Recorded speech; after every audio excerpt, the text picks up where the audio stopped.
प्रश्न क्रमांक 1. देशामध्ये सर्वाधिक रेशीमचे उत्पादन करणारे राज्य खालीलपैकी कोणते आहे? उत्तर आहे पर्याय क्रमांक 2, कर्नाटक. प्रश्न क्रमांक 2. वाघांचे राज्य खालीलपैकी कोणत्या राज्याला म्हटले जाते? उत्तर आहे पर्याय क्रमांक 2, मध्य प्रदेश. प्रश्न क्रमांक 3. खेत्री येथील तांब्याच्या खाणी खालीलपैकी कोणत्या राज्यात आहेत? उत्तर आहे पर्याय क्रमांक 2, राजस्थान. प्रश्न क्रमांक 4. सर्वात जास्त स्त्रियांची संख्या असलेला महाराष्ट्रातील जिल्हा कोणता? उत्तर आहे पर्याय क्रमांक 1, रत्नागिरी. प्रश्न क्रमांक 5. नंदुरबार जिल्हा खालीलपैकी कोणत्या प्रशासकीय विभागात येतो? उत्तर आहे पर्याय क्रमांक 4, नाशिक विभाग.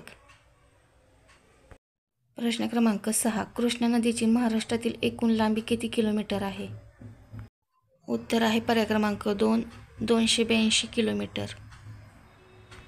प्रश्न क्रमांक 7. आंबोली हे थंड हवेचे ठिकाण खालीलपैकी कोणत्या जिल्ह्यात आहे? उत्तर आहे पर्याय क्रमांक 2, सिंधुदुर्ग. प्रश्न क्रमांक 8. सेमिनरी हिल्स वन उद्यान खालीलपैकी महाराष्ट्रातील कोणत्या जिल्ह्यात आहे? उत्तर आहे पर्याय क्रमांक 3, नागपूर. प्रश्न क्रमांक 9. नर्मदा नदी अरबी समुद्राला खालीलपैकी कोणत्या ठिकाणी मिळते? उत्तर आहे पर्याय क्रमांक 3, भडोच. प्रश्न क्रमांक 10. खालीलपैकी कोणत्या पर्वतरांगेमध्ये चिखलदरा हे थंड हवेचे ठिकाण आहे? उत्तर आहे पर्याय क्रमांक 4, सातपुडा. व्हिडिओ आवडल्यास व्हिडिओला लाईक, चॅनलला सबस्क्राईब करा.